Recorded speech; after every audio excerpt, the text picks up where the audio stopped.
Good morning students.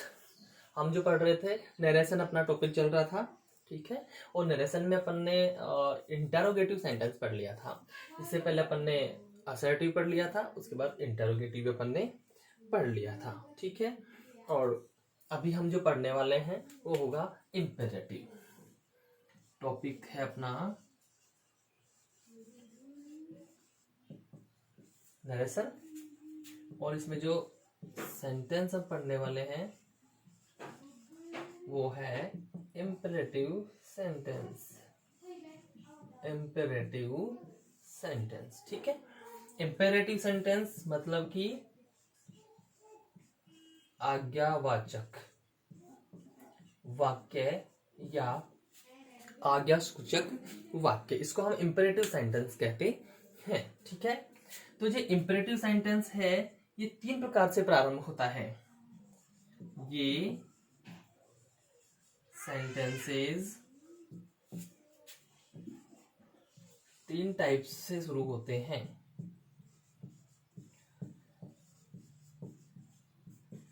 शुरू होते हैं।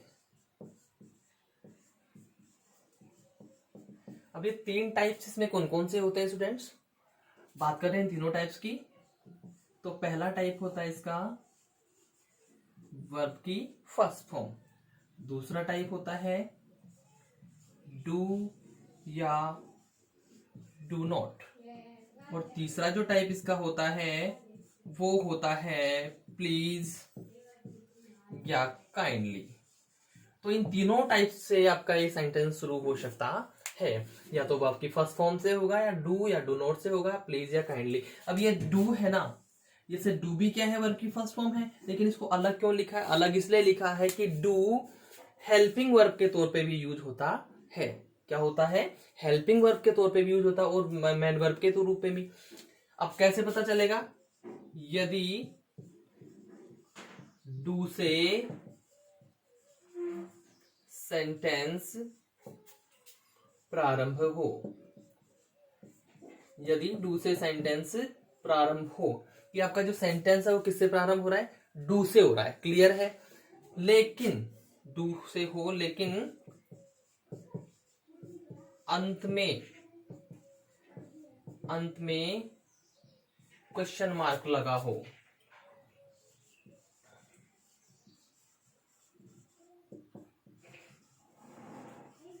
मार्क लगा हो तो डू का यूज हेल्पिंग वर्ब के रूप में होता है। HB के रूप में होता है। डू अगर यूज आ रहा है आपके सेंटेंस में डू का यूज हो रहा है, लेकिन सेंटेंस के अंत में, यानी कि शुरुआत में डू लगा हुआ है और अंत में क्या है? शुरुआत में डू है और अंत में क्या है? क्वेश्चन मार्क लगा हुआ है, तो वो हेल्पिंग वर्ब होता है। क्या होता है? हेल्पिंग वर्ब होता है। लेकिन यदि डू से सेंटेंस की शुरुआत हो तथा अंत में फुल स्टॉप लगा हो, अंत में फुल स्टॉप लगा हो, तो डू का यूज हेल्पिंग वर्ब के रूप में होता है। यहां आपको समझने की बात जरूरत यह है कि अगर शुरुआत में डू लग रहा है, डू से शुरू हो रहा है और अंत में क्वेश्चन मार्क है, तो वो हो जाएगा आपका हेल्पिंग वर्ब। और अगर डू से ही शुरू हो रहा है लेकिन अंत में क्वेश्चन मार्क ना होके फुल स्टॉप है, तो वो हो जाता है अफर्मेटिव। मीन्स उसमें डू को हेल्पिंग वर्ब नहीं, डू का यूज वर्ब की फर्स्ट फॉर्म के रूप में होता है। सॉरी, यहाँ पे हेल्पिंग वर्ब इसमें होता है जब क्वेश्चन मार्क लगा हो, लेकिन क्वेश्चन मार्क ना हो के फुल स्टॉप हो तो वर्ब की फर्स्ट फॉर्म के तौर पे इसका यूज किया जाता है। क्लियर है? जैसे भी एग्जांपल देख लेते हैं हम यहाँ पे। तो यहां मैंने लिखा डू यू प्ले चेस। मैंने यहां सेंटेंस लिखा है डू प्ले चेस, क्या तुम चेस खेलते हो। तो अब यहां हम देखते हैं कि ये लास्ट में क्वेश्चन मार्क लग रहा है और यहाँ डू से है, तो ये डू क्या हो गया, ये हेल्पिंग वर्ब हो गया। क्यों?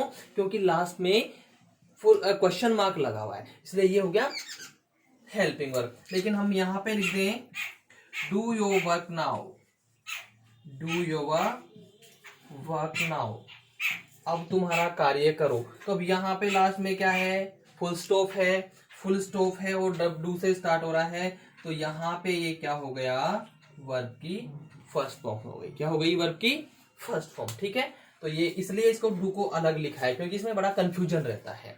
क्लियर है? चलिए ठीक है, अब आगे बढ़ते हैं। तो आपको बताया गया है कि 3 प्रकार से शुरू होता है वर्ब की फर्स्ट फॉर्म से, डू नॉट से, प्लीज या काइंडली से। तो इन 2 टाइप से आपका ये सेंटेंस शुरू होता है। क्या होता है? इन 2 टाइप से आपका ये सेंटेंस शुरू होता है। इसके बाद अब इनडायरेक्ट बनाते हैं तो क्या होता है भाई? इनडायरेक्ट बनाने के लिए क्या करते हैं वो चीज हमको अब समझनी है।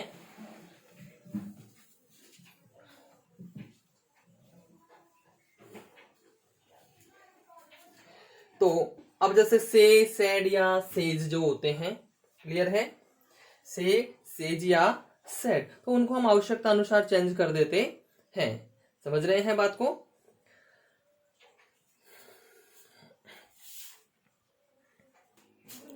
तो स्टूडेंट्स जब इनका इनडायरेक्ट बनाते हैं, इनडायरेक्ट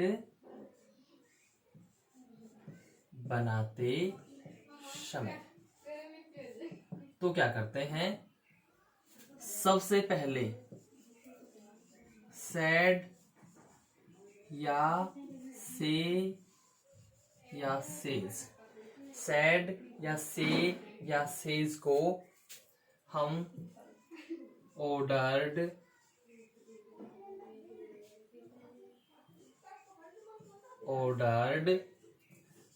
ऑर्डर्स एंड ऑर्डर या ऑर्डर्स में चेंज करेंगे।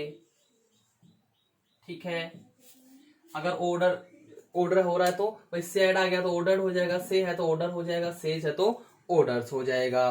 क्लियर है?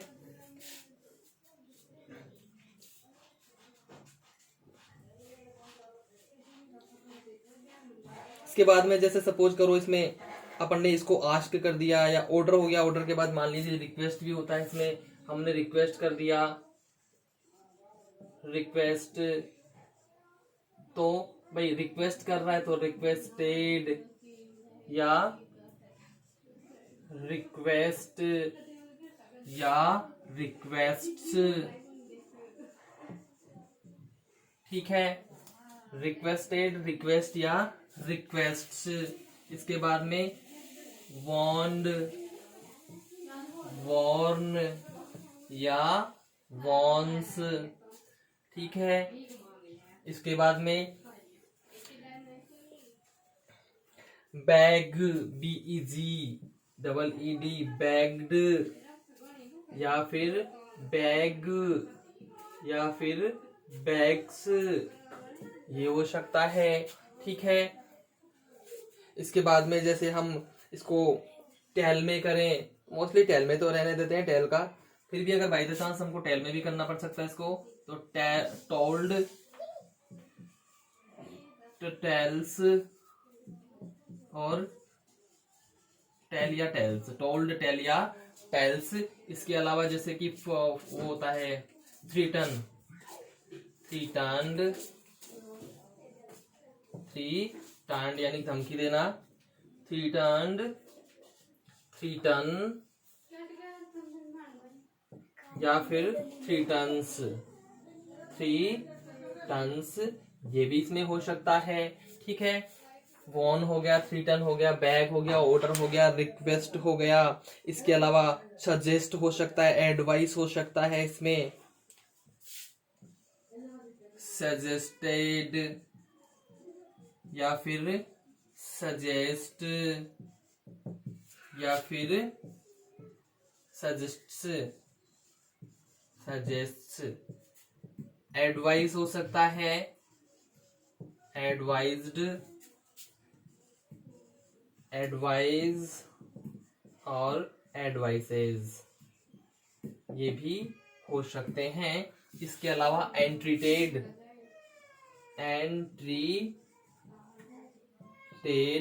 या फिर एंट्रीट हो सकता है, या फिर एंट्रीट्स भी हो सकता है। ठीक है, ये मैंने तीन तीन इसलिए लिखे कि सैड वाले में फर्स्ट कंडीशन होगी, से वाले में सेकंड कंडीशन होगी, और सेज वाले में ये थर्ड कंडीशन होगी। तो इनमें से कोई सा भी अपने यहाँ पे हो सकता है। इसमें एक अर्ज भी हो सकता है, URGE, अर्ज। तो अर्ज वाले में आर्ज्ड हो जाएगा, क्लियर है, या फिर अर्ज होगा, या फिर अर्जेज होगा। तो इनमें से किसी में भी हम इसको चेंज कर सकते हैं। अब ये तो कब होता है कि जब हमको इनका भाव समझ में आ जाए। जब हमको इनका भाव समझ में आ गया तो हम इनमें से कोई सा करते हैं। अगर हमको भाव समझ में नहीं आ रहा है, हमको क्या भाव समझ में नहीं आया कि उसमें ऑर्डर कर रहा है कि वॉन कर रहा है कि बैगिंग्स कर रहा है, हमको नहीं पता। तो जब कुछ भी समझ में नहीं आए तो इन सब का एक ही समाधान होता है, और समाधान क्या होता है कि सैड आए तो आस्क कर दो, से है तो आस्क कर दो, और सेज है तो आस्क कर दो, बस ये हो जाएगा। इनमें से हम समझ में नहीं आया हमको क्या करना है तो हम ये कर देंगे, और कोर्स आपका बिल्कुल पूरी तरह से क्या रहेगा, सही रहेगा। ठीक है, सेकंड नंबर पे आता है इसका कनेक्टिव। सेकंड नंबर पे हम बात करते हैं कनेक्टिव की। जैसे अब अपन ने पढ़ा असर्टिव, असर्टिव में कनेक्टिव दैट था, क्लियर है। उसके बाद में हमने पढ़ा इंटरोगेटिव, उसमें था आस्क्ड, ठीक है, सॉरी उसमें था इफ या वेदर, ठीक है। लेकिन इसमें ना तो इफ या वेदर आएगा, ना ही इसमें दैट आएगा। तो फिर क्या आएगा, इसमें आएगा टू। इसमें क्या आएगा, टू आएगा, सभी में टू आएगा। लेकिन एक सिचुएशन, डू नोट से प्रारंभ होने पर, डू नोट से प्रारंभ, ठीक है, डू नोट से प्रारंभ हो, सैड को हम किस में चेंज कर रहे हो, सैड को हमने चेंज कर दिया जैसे प्रोहिबिटेड में, प्रोहिबिटेड या थ्रीटन्ड या वॉन्ड। तो इस कंडीशन में फिर डू नोट वाले में क्या होता है, नोट टू, यानी हम डू को तो हटा देते हैं लेकिन नोट के बाद में टू लगा देते हैं। डू को हटा देंगे, नोट के बाद में टू लगा देंगे। ये कब होगा, जब डू नोट से स्टार्ट हो रहा हो और इनमें से किसी में चेंज कर रहे हो। हम फॉरवर्ड में चेंज कर रहे हैं तो फिर टू ही रहेगा, फॉरवर्ड में चेंज करेंगे तो टू, बाकी इनमें से किसी में चेंज कर रहे हैं तो फिर क्या होगा। लेकिन अगर डू नोट को हम किस में चेंज कर देते हैं, फॉरवर्ड, तो फिर कनेक्टिव टू ही रहेगा, डू नोट हट जाएगा, क्लियर है। यानी कि आप इनमें से किसी में भी चेंज कर सकते हैं सैड को। वो वाक्य का भाव समझना होगा, भाव समझ में नहीं आया तो इनको छोड़ दीजिए, सीधा आप यहां से यहां पहुंच जाएंगे। सैड है तो आस्क में चेंज कर देंगे, से है तो आस्क में, और सेज है तो आस्क में हो जाएगा, क्लियर है। ठीक है, अब इसके कुछ एग्जांपल्स अपन लेते हैं। अब यहाँ पे जो मैंने जितनी भी चीजें लिखवाई हैं, ऑर्डर मीन्स आज्ञा देना, रिक्वेस्ट यानी प्रार्थना करना, वॉन्ड यानी चेतावनी देना, बेग यानी विनती करना, टोल टेल वो बताया, थ्रीटन धमकी दी, सजेस्ट सुझाव दिया, एडवाइस सलाह दी। एडवाइस का मतलब क्या हो गया, सलाह दी, ठीक है। इसके अलावा और एंट्रीट, एंट्रीट का मतलब है किसी चीज के लिए प्रार्थना करना है, भीख मांगना, ठीक है। उसके अलावा फिर अर्ज आ गया, अर्ज मीन्स भी किसी से याचना करना, ठीक है। तो ये कुछ भी हो सकते हैं। इसके बाद में हम पढ़ते हैं इसके कुछ एग्जाम्पल्स।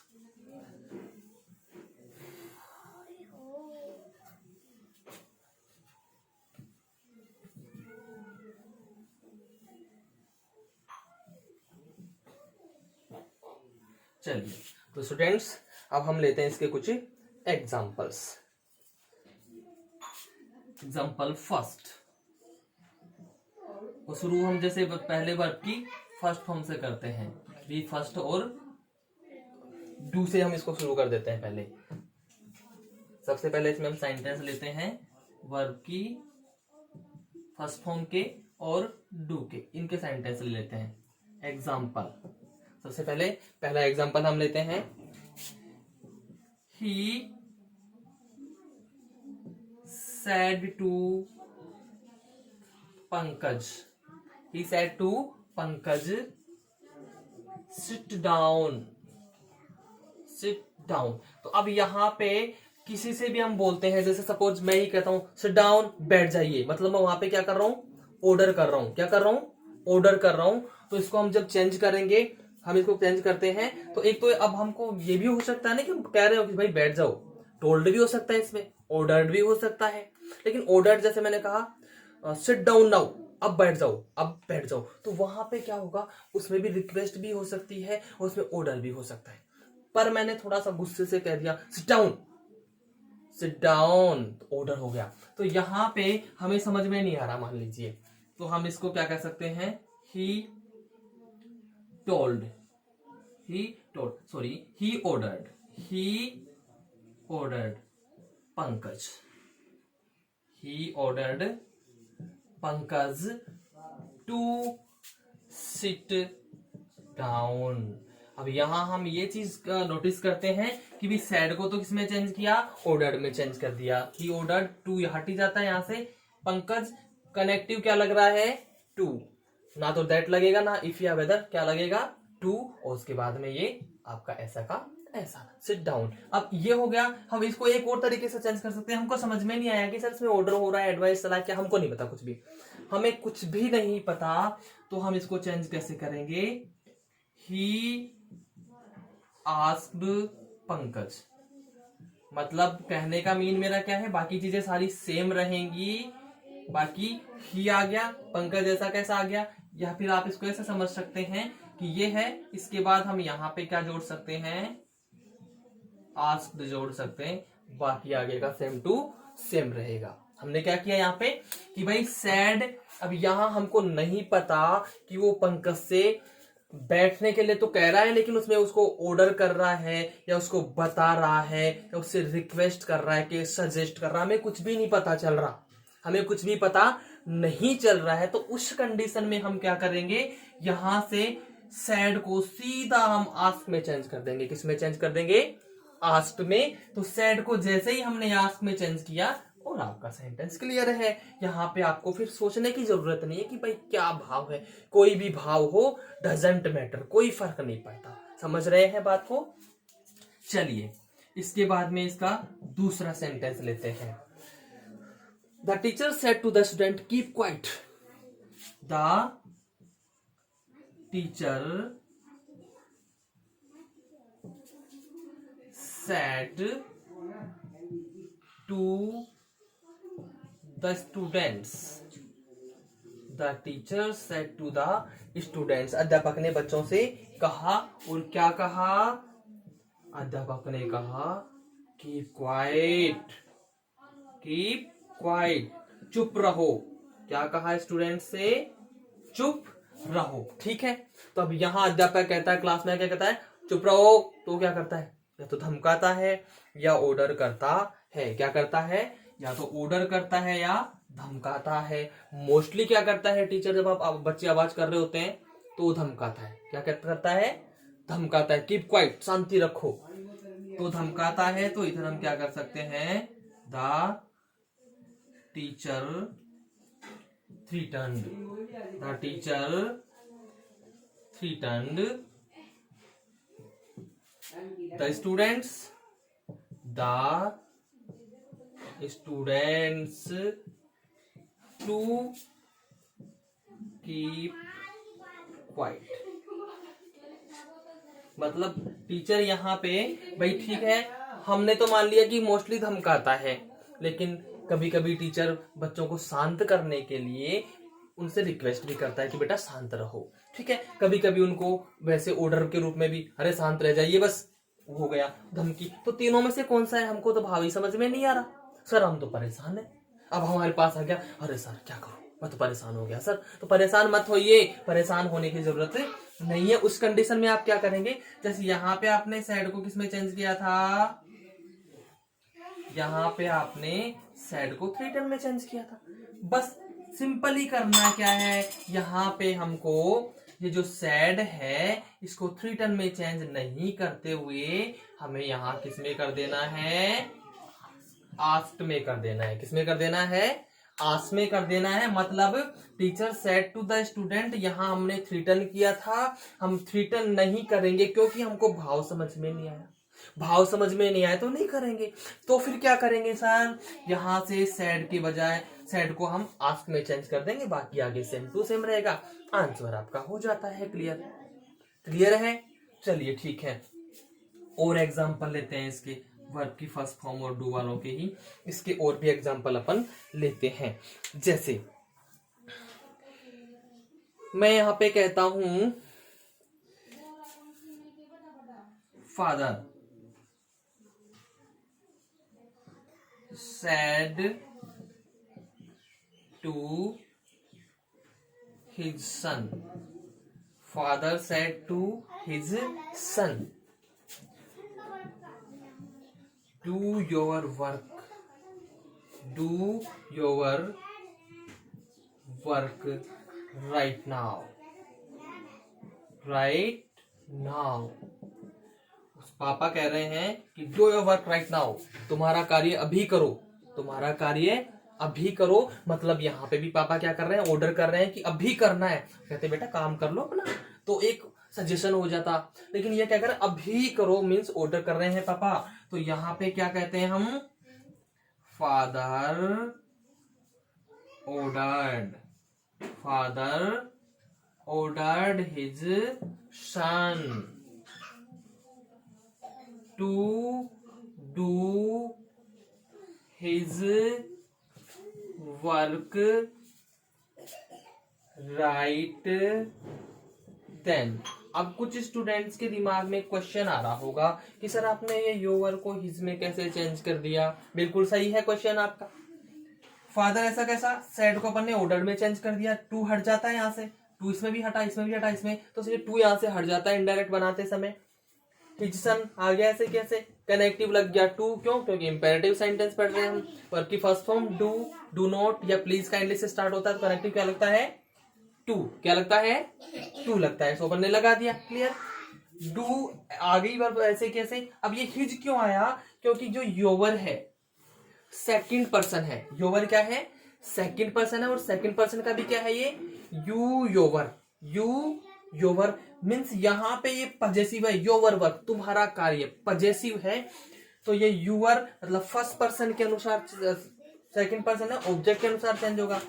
यानी कि हिज सन, इसके अनुसार हिज सन का मतलब उसका बेटा, उसका बेटा मतलब सिंगुलर प्रोनाउन है, सिंगुलर मेल प्रोनाउन है। तो सिंगुलर मेल प्रोनाउन अपने पास में क्या है, ही है। तो ये तो सब्जेक्ट हो गया। हमें क्या करना है, पजेसिव करना है। तो ही का पजेसिव क्या होता है, हिज। ही का पजेसिव क्या होता है, हिज होता है। सो वो अपन ने यहाँ पे कर दिया, क्लियर है। उसके बाद में वर्क, राइट और नाउ किसमें चेंज होता है, टेबल के अनुसार देन में। किसमें चेंज होता है, देन में। सो अपन ने कर दिया, क्लियर है। यहां तक कोई डाउट, उम्मीद है यहां तक कोई डाउट नहीं होगा। चलिए आगे बढ़ते हैं।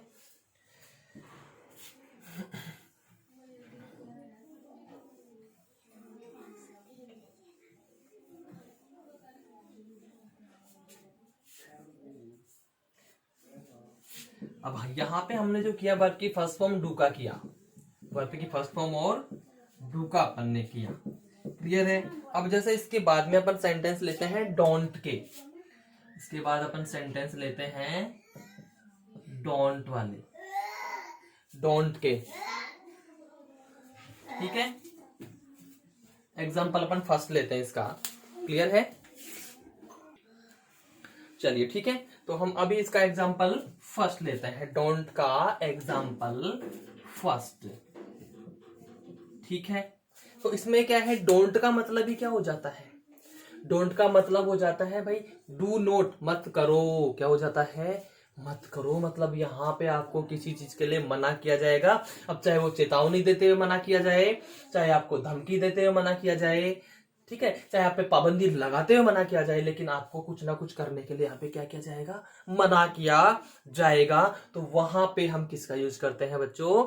वहां पे हम डोंट का यूज करते हैं। जैसे example, he said to me, he said to me, उसने मुझसे कहा। क्या कहा? तो मुझसे कहा कि don't open the door, don't open the door. उसने मुझसे कहा कि दरवाजा मत खोलो, मत खोलो। तो यहां हम क्या करते हैं? पहली बात तो यहां पे क्या है? आस्क कर सकते हैं भाई दरवाजा मत खोलो, दरवाजा मत खोलो। तो वो क्या कर रहा है? हमको मना कर रहा है। ठीक है, क्या कर रहा है? वो हमको मना कर रहा है। तो हम यहाँ पे आस्क कर सकते हैं। ठीक है, अब अगर हम इसको क्या करते हैं? आस्क करते हैं, ही आस्क्ड। अब इसमें भी मान लीजिए डोंट ओपन द डोर, तो एक तो यहाँ पे वो हमको चेतावनी दे रहा हो सकता है, डोंट ओपन द डोर धमकी भी दे रहा हो सकता है। ठीक है, तो हम समझ नहीं पा रहे, तो हमने क्या किया? यहाँ पे आस्क कर दिया। He asked me to, he asked me to. Don't का डू और नोट दोनों ही क्या हो जाता है? हट जाएगा। सॉरी, ही आस्क्ड मी, तो डू में से ये नोट नहीं हटेगा, सिर्फ क्या हटेगा? डू हटेगा। और यहां टू ना लगा के he asked me not to. Not ऐसे कैसे? और नोट के बाद हम क्या करते हैं? टू ऐड कर देते हैं। He ask me not to, not to open the door. He ask me not to open the door. ये हो गया। चलिए ठीक है, अब हमको भाव समझ में नहीं, हमने आस्क कर दिया, लेकिन डोंट वाले में सभी के लिए एक और होता है, फोरबेड। क्या होता है? फोरबेड। वो कोई भी डोंट का हो, सब में कर सकते हैं हम। तो इस कंडीशन में कैसे होगा? ही फोरबेड, ये लीजिए जी। चलिए, ही फोरबेड मी, ही फोरबेड मी, ये हमने कर दिया। अब यहां जब इससे कर रहे हैं ना, तो इस कंडीशन में डू और नोट दोनों ही क्या हो जाते हैं? हट जाते हैं। क्या हो जाते हैं? हट जाते हैं। ही फोरबेड मी, फिर ये नोट नहीं लगेगा, फिर हमको क्या करना है? To open the door. तो यहां पे क्या किया अपन ने? जो नोट टू था, यहां नोट को हटा दिया और सिंपल क्या कर दिया हमने? टू कर दिया। क्या कर दिया? टू कर दिया। यानी कि यहाँ पे he forbade me to open the door. मतलब ध्यान क्या देना है बच्चों? ध्यान ये देना है कि यहां से ये टू ही लगेगा, क्योंकि फोरबेड, फोरबेड का मतलब ऑलरेडी मना किया होता है। क्या होता है फोरबेड का मतलब? फोरबेड का मतलब ऑलरेडी मना किया होता है। तो हमने क्या कह दिया कि उसने मना किया। क्लियर है? चलिए इसके बाद और एग्जांपल इसके लेते हैं। इसके और एग्जांपल हम लेते हैं। ही आस्क्ड मी टू, ये हो गया, हमने दोनों कर लिए इसके। He said to me don't disturb me, don't disturb me. तो यहां पे कहते हैं दे said to him, they said to him don't disturb us, don't disturb us, don't disturb us। उन्होंने उससे कहा कि हमें डिस्टर्ब मत करो, हमें डिस्टर्ब मत करो। सेंटेंस क्या कर रहा है? They said to him don't disturb us, हमें डिस्टर्ब मत करो। अब हम यहां देखते हैं कि वाक्य किससे शुरू हो रहा है? ये वाला डोंट से। किससे हो रहा है? डोंट से, यानी कि इंपेरेटिव सेंटेंस हो गया। कौन सा हो गया? Imperative sentence. क्लियर है यहाँ पे? चलिए अब हम क्या करते हैं? इसको चेंज करते हैं। तो डोंट से हो रहा है तो सैड टू, अब यहाँ पे डोंट डिस्टर्ब अस, हमें परेशान मत करो। तो यहाँ पे भी वही है भैया, हमें परेशान मत करो नहीं तो सर फोड़ देंगे। वार्निंग हो गई। क्या हो गई? वार्निंग हो गई। तो यहाँ वार्निंग भी हो सकती है धमकी भी हो सकती है, हमें परेशान मत करो, धमकी हो गई तो हमें समझ में नहीं आ रहा क्या करें, तो सिंपल है, यहां पे भी हम वही करेंगे, क्या जो ऊपर वाले में किया है हमने, दे आस्क्ड, क्या करेंगे, they asked him not to, यानी कि डू नोट का हमने क्या हटाया यहां से, मात्र डू को हटाया, किसको हटाया, डू को हटाया, नोट ऐसा कैसा, और उसके बाद में हमने क्या जोड़ दिया, टू जोड़ दिया, क्या जोड़ दिया, टू, क्लियर है, not to disturb, not to disturb. अब ये अस है, ये क्या बवाल है भाई, अरे भूत बवंडर नहीं है, ध्यान देंगे, अस यानी कि वी अस, तो वी फर्स्ट पर्सन है, उसी का ऑब्जेक्ट है ये, वी का ही क्या है ये, ऑब्जेक्ट है, तो यानी कि वी फर्स्ट पर्सन है, फर्स्ट पर्सन है तो मतलब सब्जेक्ट के अनुसार चेंज होगा, मीन्स यहाँ ये ऑब्जेक्ट है तो इस दे का यहाँ पे क्या जाएगा, ऑब्जेक्ट, क्या जाएगा students, object, not to disturb them, not to disturb them, ये आ जाएगा, they asked him not to disturb them. अब हमने क्या सोचना है कि चलिए भाई नोट से, डू नोट से स्टार्ट हो रहा है तो हम ये क्यों लगाएं, फॉरवर्ड ही लगा देते हैं, भाई सही है, फॉरवर्ड लगाएंगे तो नोट तो हटाना पड़ेगा कम से कम, वो तो नहीं लगेगा, चलो तो भाई हमको आसान चाहिए, शॉर्टकट में चलने वाले लोग हैं ना हम तो इसको हम कैसे कर सकते हैं, दूसरा, दे फोरबेड हिम, दे फोरबेड हिम। अब यहां पे जब ये हिम फोरबेड लगा दिया तो डू और नोट दोनों ही क्या हो जाते हैं, हट जाते हैं, और यहां जो हमने नोट लगाया था ये लगाने की आवश्यकता नहीं है, तो फिर सीधा क्या करेंगे, to disturb them, to disturb them, clear है स्टूडेंट्स, समझ में आ रही है ये चीज, चलिए ठीक है और आगे बढ़ते हैं हम,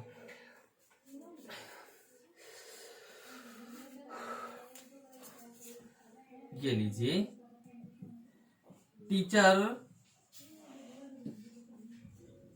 said to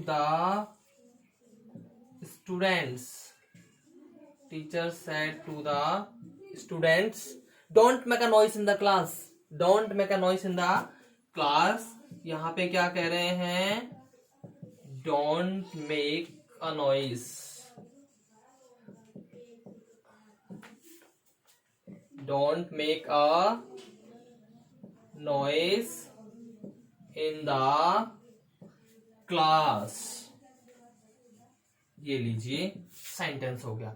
एक चीज और थी सेंटेंस में कि जो नॉइस होता है इसके साथ में हमेशा क्या लगता है, एक का यूज हमने करना है, भाई डोंट मेक नॉइस, वैसे हम सिर्फ फ्रेज के रूप में यूज करें इसको, डोंट मेक नॉइस, तो लेकिन डोंट मेक ए, तो मेक नॉइस मतलब ए आपको लगाना है, ये आपको लगाना है, don't make a noise in the class. अच्छा कई बार अब बच्चे लोग होते हैं क्लास में हल्ला कर रहे होते हैं, टीचर आता है, अरे क्लास में हल्ला मत करो, तो क्या कहता है टीचर, धमकाता है ना आपको, क्या करता है, धमकाता है, या फिर वार्निंग करेगा, कोई आवाज नहीं करेगा नहीं तो मैं पिटाई कर दूंगा, दोनों केस बन रहे हैं यहाँ पे, धमकी भी लग रही है यहाँ पे, चेतावनी भी हो रही है, लेकिन हम कौन सा माने भाई, हम तो फिर परेशान, यार कौन सा माने सर, भाई मत मानो कोई सा भी, आस्क मान लो ना तुम, तो सिंपल सा चीज बता रहा हूं, तुमको क्या मानना है, तुमको आस्क मानना है या फॉरवर्ड लगा तो बात खत्म, लफड़ा चोचला सब कुछ खत्म हो जाता अपना वहां पे, सिर्फ हमको क्या करना है यहाँ पे, या तो हम क्या करेंगे, teacher asked the students, teacher ask the students, तो अब यहाँ पे अपन ने क्या किया, आस्क किया है ना, तो सिर्फ क्या हटेगा, डू हटेगा, मात्र क्या हटेगा, डू हटेगा, तो यहाँ पे नोट तो आपका ऐसे कैसे आ गया, ये नोट ऐसे कैसे आ गया, उसके बाद हम क्या करते हैं, टू लगा देते हैं, बाकी make a noise in the class, ऐसा का ऐसा हो जाएगा, to make a noise in the class, to make a noise in the class, clear है। चलिए अब हम क्या करते हैं कि ठीक है सर हम आस्क भी नहीं लगाना चाह रहे, क्या लगाओगे, सर फॉरवर्ड लगाएंगे ना, क्योंकि नोट भी नहीं लगाना पड़ेगा, नोट भी हट जाएगा। सही है, नोट को भी हटाना है, तो यहाँ पे हम क्या कर देंगे, फॉरवर्ड लगा देंगे। क्या कर देंगे, फॉरवर्ड लगा देंगे। Teacher forward, teacher forward the students, teacher forward the students. अब यहाँ पे हमने जो नोट लगाया था तो ये नोट भी हट जाता है, फिर फॉरवर्ड लगा दिया तो, यानी कि डू नोट, ये जो डू नोट है ना, ये पूरा का पूरा यहाँ से समाप्त। तो फिर क्या, सिर्फ हमको कनेक्टिव लगाना और आगे का ऐसे के ऐसे उतार देना है। To make a noise, to make a noise in the class, to make a noise in the class. ठीक है स्टूडेंट्स, तो इस प्रकार से आपको ये डोंट वाले, मतलब डोंट के सेंटेंसेस में हमको ध्यान किस चीज का रखना है कि हमको समझ में नहीं आ रहा, तो आप तो दिमाग में सिंपल सी चीज ये बैठा लीजिए कि don't forward, don't forward, don't आ गया, डोंट आते ही हमको सैड को किसमें चेंज करना है, फॉरवर्ड में। हाँ, एग्जाम में जैसे आता है तो ये यहां से यहां तक का पार्ट आपको, यहां तक का पार्ट सॉरी कनेक्टिव नहीं होता, यहां तक का पार्ट आपको दिया होता है, तो फिर तो आपको सोचने की जरूरत ही नहीं है कि भाई यहाँ पे ऑर्डर कर रहा है कि रिक्वेस्ट जो भी है वो आपके यहाँ लिखी आएगी, आपको ध्यान नहीं, आपको फिर सिंपल आगे वाले पे ध्यान देना। कनेक्टिव क्या लगेगा, टू लगेगा। डोंट वाले में कनेक्टिव क्या लगता है, टू लगता है। ठीक है, सो लगा रहे हैं हम, और आस में चेंज किया तो नोट टू हो जाता है, और फॉरवर्ड में किया तो नोट भी हट जाता है, सिर्फ टू रहता है। क्लियर है स्टूडेंट्स? चलिए ठीक है, क्लियर है तो आगे बढ़ते हैं। तो स्टूडेंट्स, ये हो गया है अपना कौन सा वाला, ये हो गया है डोंट वाला। कौन सा था, डोंट वाला। इसके बाद हम करते हैं प्लीज या काइंडली वाले। कौन से करेंगे, प्लीज या काइंडली वाले।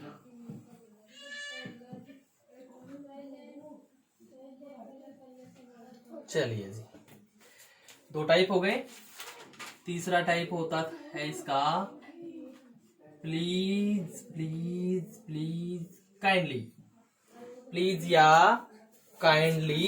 तो इसमें हमें सिर्फ ध्यान ये रखना है कि सैड को हम हमेशा या तो रिक्वेस्टेड में चेंज करेंगे या तो आस्क में चेंज करेंगे, बस। तीसरा हमको कहीं पे जाना नहीं है, किसी तीसरी चीज पे हमको ध्यान देना ही नहीं है। समझ गए होंगे आप मेरा कहने का मतलब? तो चलिए फिर आगे बढ़ते हैं इसको।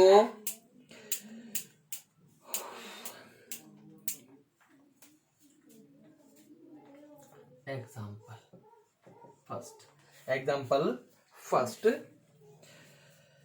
The student said to the director, sir please grant me leave for 5 days।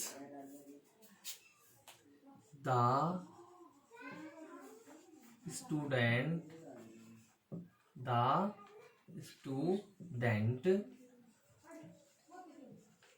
said to the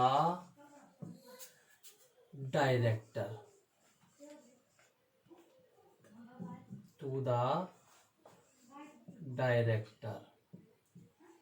sir please, sir. तो अब यहां पे हम देख रहे हैं क्या कह रहा है, sir please grant me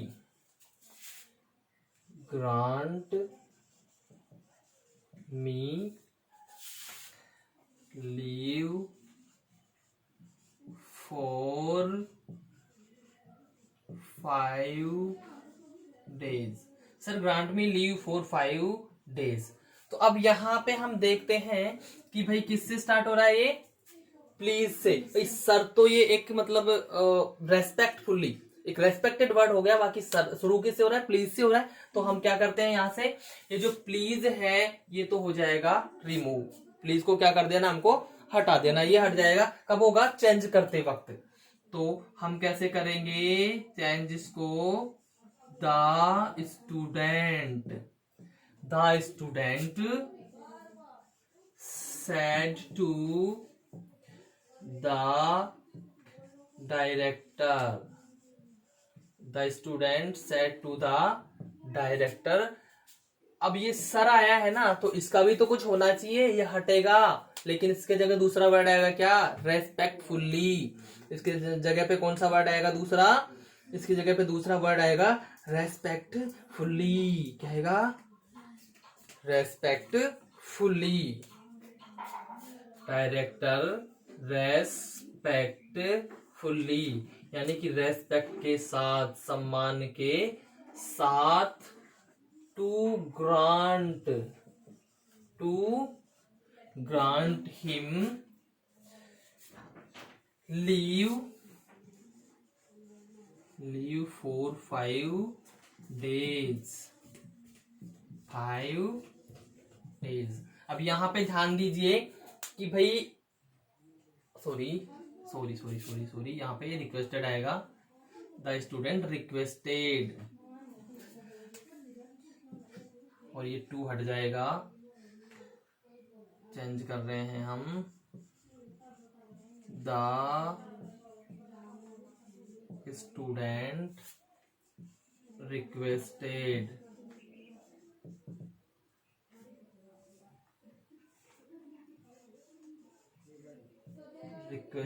the director. ठीक है, the student requested the director respectfully. अब ये रेस्पेक्टफुली क्यों लगा, क्योंकि यहाँ पे सर का यूज हो रहा है। क्यों लगा ये, क्योंकि यहाँ पे वर्ड यूज हो रहा है सर, जो कि रेस्पेक्ट, किसी की हम रेस्पेक्ट करते हैं उसी के लिए सर यूज करते हैं, तो इसका मतलब हो गया रेस्पेक्टफुली। फिर टू ग्रांट, अब मी की जगह हमने हिम किया, क्यों किया भाई, मी क्या है, फर्स्ट पर्सन है, क्या है, फर्स्ट पर्सन ऑब्जेक्ट है, फर्स्ट पर्सन का ऑब्जेक्ट है, तो फर्स्ट पर्सन सब्जेक्ट के हिसाब से चेंज होता है, द स्टूडेंट। यानी कि अब ये हम क्या मानेंगे भाई, ये प्लूरल भी हो सकता है, और सॉरी मेल भी हो सकता है और फीमेल भी हो सकता है, मेल भी हो सकता है या फीमेल भी हो सकता है। तो यहाँ पे हिम भी हो सकता है और यहाँ पे हर भी हो सकता है। तो the student requested direct respectfully to grant him, या हर क्यों किया, क्योंकि फर्स्ट पर्सन ऑब्जेक्ट है, तो फर्स्ट पर्सन ऑब्जेक्ट के सब्जेक्ट के हिसाब से चेंज होगा, तो या तो हम इसको सी मान लेंगे या फिर हम इसको ही मान लेंगे। तो ही मानते हैं तो हिम हो जाएगा, सी मानते हैं तो हर हो जाएगा, पर हमको दोनों लिख देने हैं, टू ग्रांट हिम या हर लीव फॉर 5 days। क्लियर है स्टूडेंट्स, क्लियर है? चलिए ठीक है, आगे बढ़ते हैं। Second, she said to him, please marry me। Please marry me, उसने कहा कृपया मुझसे शादी कर लो। क्या कहा उसने, कि कृपया मुझसे शादी कर लो। तो यहां पे क्या होगा, she requested him, she requested him, please हट जाएगा, टू मैरी। यहाँ पे क्या आएगा, यहाँ पे हर आएगा। हर क्यों आया, वही बात है, मी क्या है, फर्स्ट पर्सन आई का सब्जेक्ट है, तो फर्स्ट पर्सन सब्जेक्ट के हिसाब से चेंज होता है। तो अब यहाँ पे मी ऑब्जेक्ट है, तो इस सी का ऑब्जेक्ट क्या होता है, हर। क्या होता है, हर। वो अपन ने यहाँ पे कर दिया। तो इस प्रकार से अब यहाँ हम रिक्वेस्टेड कर रहे हैं ना, रिक्वेस्टेड की जगह पे हम ये भी कर सकते हैं, आस्क भी कर सकते हैं, तो भी वो आगे सेम टू सेम वैसे ही जैसे यहाँ पे हमने रिक्वेस्टेड किया, यहाँ पे इसकी जगह हम आस्क भी कर सकते थे। यानी रिक्वेस्टेड तो है ये, रिक्वेस्टेड के जगह पे हम आस्क भी कर सकते हैं। क्लियर है स्टूडेंट्स? तो इसमें ये भी हो सकता है। चलिए इसके और एक दो एग्जांपल लेते हैं। चलिए तीसरा एग्जांपल लेते हैं। तो यहां पे मैं लिखता हूं, he said to the teacher, he said to the teacher. तो और उसने अध्यापक से कहा, और क्या कहा, ये कहा, sir kindly help me now. Sir कृपया आप मेरी सहायता करो। ठीक है, ये हो गया। तो अब इसको हम क्या करेंगे, वही होगा इसमें, ही रिक्वेस्टेड द टीचर। अब एक बार फिर से, यहाँ पे मैम भी हो सकता था, सर भी है, सर तो है, मैम भी हो सकता था। तो he requested the teacher respectfully, sir को हटा के हम यहां पे क्या कर देंगे, रेस्पेक्टफुली, रेस्पेक्टफुली। अब आगे काइंडली हट गया क्योंकि रिक्वेस्टेड आ गया। टू हेल्प, अब ये मी के जगह क्या आएगा, मी की जगह क्या आएगा भाई, मी की जगह आएगा हिम, क्या आएगा, हिम आएगा। तो यहाँ जो हिम आ रहा है वो क्यों आ रहा है, क्योंकि मी क्या है, फर्स्ट पर्सन है, फर्स्ट पर्सन का ऑब्जेक्ट है। जब फर्स्ट पर्सन है तो ही के अनुसार चेंज होगा, तो ही सब्जेक्ट है, तो यहाँ पे आएगा जो ही का क्या आएगा, ऑब्जेक्ट आएगा, क्या आएगा, ऑब्जेक्ट, वो हो गया हिम। क्लियर है। अब हम ऐसे ना करके, अब हम ऐसे ना करके कैसे कर सकते हैं भाई, तो ऐसे कर सकते हैं कि यहां हम इसको क्या करें, आस्क में भी चेंज कर सकते हैं। आस्क में चेंज करेंगे तो भी ये फिर आगे सेम टू सेम रहेगा, कोई दिक्कत ही नहीं है हमको। अब यहां अगर सर या मैम लग रहा है तो रेस्पेक्टफुली लगाना है, नहीं लग रहा है तो आपको ये लगाने की आवश्यकता नहीं है। ठीक है, जैसे एक और एग्जांपल ले लेते हैं, उससे क्लियर हो जाएगा ये। भाई जैसे इसमें सर लग रहा था, इसमें भी सर लग रहा था, ठीक है, तो यहाँ पे सर के बजाय मैम भी हो सकता था, वो भी कोई दिक्कत वाली बात नहीं है। अब हम और देखते हैं,